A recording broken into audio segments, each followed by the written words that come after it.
এই যে এদিকে কিন্তু গুড়, এটা কি আছে এতে? খেজুরের রস চলে এসছে কিন্তু, ঠিক আছে, দুটো হাঁড়িতে রস চলে এসছে। এগুলো নিয়ে একটা প্রচুর বড় প্রবলেম হচ্ছিল এখানে, ঠিক আছে। এর জন্য পুরো টাটকা রস এখনো ঠান্ডা আছে। হ্যাঁ, এক্সাম্পল দিই, যদি কচি ডাবের যে শাঁসটা বেরোয়, শাঁসটা খেলে যেরকম লাগে পুরো তেমনি এরকম।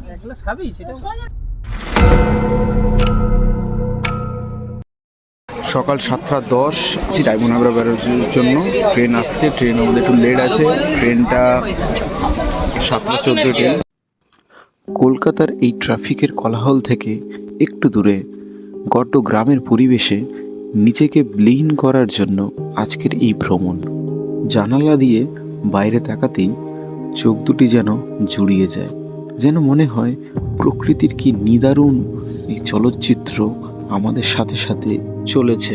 প্রকৃতির এই সৌন্দর্যকে উপভোগ করতে করতে আমরা পৌঁছালাম আমাদের গন্তব্য স্টেশনে। 4 নম্বর স্টেশন থেকে বেরিয়ে MM ব্রিকফিল্ড যাওয়ার জন্য টোটো ধরলাম। টোটো ভাড়া নিল মাত্র 15 টাকা। টোটো থেকে সবে নেমে গেলাম, নেমে এবার স্পটের দিকে ঢুকবো। স্পটে এন্ট্রি নিচ্ছে, সবাই যাচ্ছে। সারা বছরের ব্যস্ততার মাঝে একদিনের জন্য ছুটি নিয়ে ঘুরে আসতে পারেন ডায়মন্ড হারবারের এই পিকনিক স্পটে। PCS garden.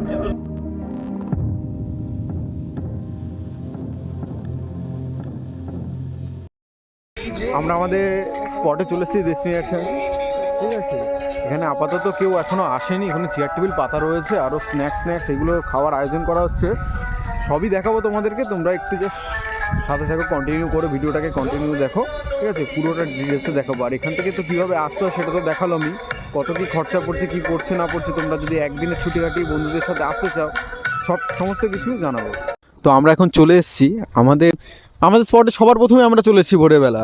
এবার আমরা একটু হাঁটতে বেরিয়েছি, দেখবো, শুনেছি সামনে একটা নদীর পাড় আছে, আর এখানে ইট ভাটা আছে নাকি, ফেমাস ইট। আমাদের ওদিকে যে সমস্ত ইটগুলো যায় সব এখান থেকে যায়।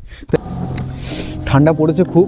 এবার দেখতে পাচ্ছি এদিকে মানে যে সমস্ত খেজুর গাছ আছে, খেজুর গাছ থেকে রস কাটা হচ্ছে, রস কেটে ইনস্ট্যান্ট গুড় বানানো হচ্ছে। তো আমরা সেই গুড়ের প্রসেসটা দেখবো।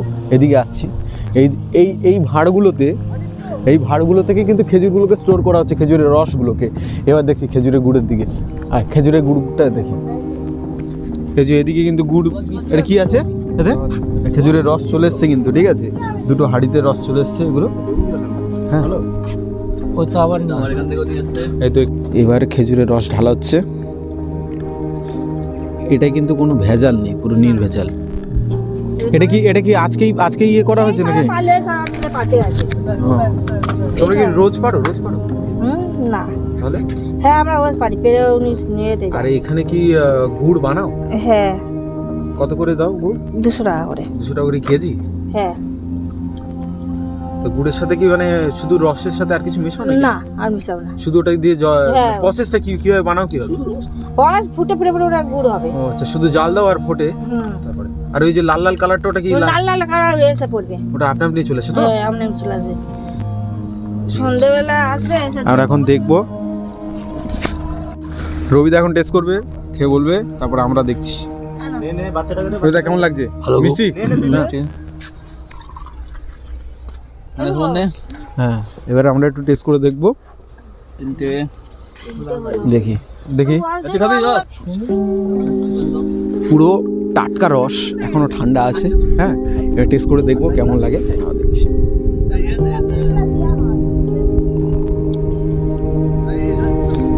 সেই ছোটবেলায় আমরা গাছের মেথি খেতাম, গাছের মানে একদম আগার অংশটা একটা নরম ভাব থাকতো, ঠিক তেমনি।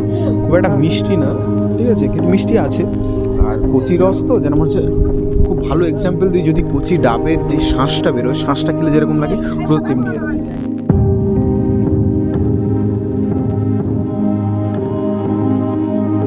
এখানে কিন্তু গুড়টা জাল দেওয়া, এই যে গুড় লেগে আছে, কিন্তু এখনো গুড় আছে, গুড় দেখা যাবে।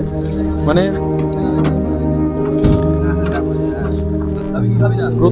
প্রথমে দেখতে এরকম, কিন্তু যখন জাল দেওয়ার পরে গুড়ের কালারটা ঠিক এরকম, পুরো ঠিক গুড়ের কালারটা এরকম চলে আসবে।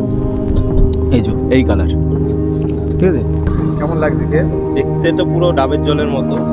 কিন্তু এটা হচ্ছে গুড়ের রস। না, এটা কি তোমার কোনো সন্দেহ আছে যে এটা খেয়েছি, পুরো ডাবের জলের মতনই খেতে, দেখতেও ডাবের জলের মতো, খেতেও ডাবের জলের মতো, কিন্তু আসলে এটা গুড়ের রস, পিওর গুড়ের রস। এই যে গাছ, এই গাছ থেকেই পাড়া হয়েছে। এই গাছ নয়, এই দিকটা গুড়ের রস নয়, খেজুরের রস। সরি, খেজুরের রস। হ্যাঁ, এটা খেয়েছো?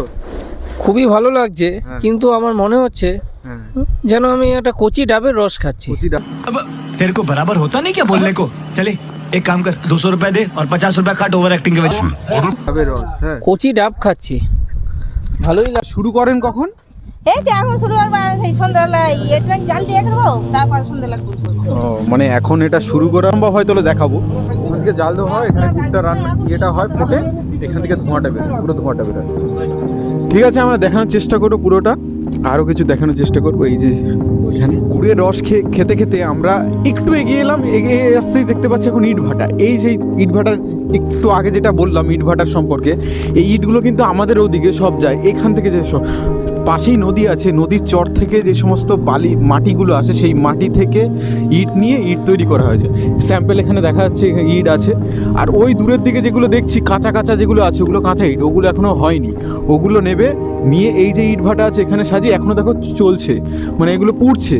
এখানে পোড়াবে, পুড়িয়ে তারপরে 1 মাস 2 মাস পর তারপরে নিয়ে আসবে।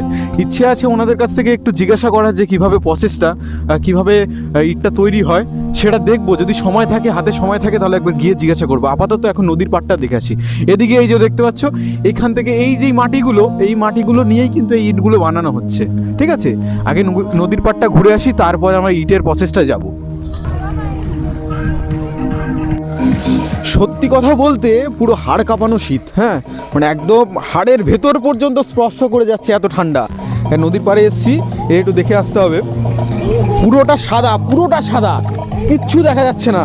ঠিক আছে, তবুও চেষ্টা করবো যতটা দেখার। দেখতে পাচ্ছি একটা দাদা এই শীতের মধ্যে ঘুড়ি ওড়াচ্ছে এই শীতের মধ্যে। জানি না ওনার ঘুড়িটা আকাশে উঠছে কিনা, বা দেখতেও পাচ্ছি না। হ্যাঁ, উঠছে ঘুড়িটা আকাশে, কিন্তু দেখা যাচ্ছে ওই যে ঘুড়ি। হ্যাঁ, এবার এদিকে যদি বলি পুরোটা সাদা। এখানে জল আছে না কি আছে কিছু তো বোঝাই যাচ্ছে না। এখন আমরা কিন্তু শুট বুট পরে এসেছি, তো আমরা নামতে পারবো না। কিন্তু এখানে যে গাছটা দেখছি, গাছটা কিন্তু লোকেশনটা আমার খুব ভালো লাগছে। যদি সময় থাকে আর যদি পারি, একটা সিনেম্যাটিক শট নিয়ে নেবো এখান থেকে। আর এদিকে স্পিকার টিকার চলছে, দাদারা পিকনিক করছে পুরো নদীর পাড়ে। আমাদের যে স্পটটা, আমরা পিকনিক স্পটে এসেছি, কিন্তু আমাদেরটা কিন্তু নদীর পাড়ে না, একটু ভেতরে, কিন্তু হেঁটে আসা যায়। আমরা এসেছি মাত্র 10 মিনিট রাখলো। আমাদের যদি এখানে এরকম টাইপের হতো তাহলে খুবই ভালো হতো, কিন্তু আমাদেরটা তো নেই, কিছু করা যাবে না। এখন আপাতত এখান থেকে দূর থেকে দেখেই উপভোগ করি, কিছু করা যাবে না।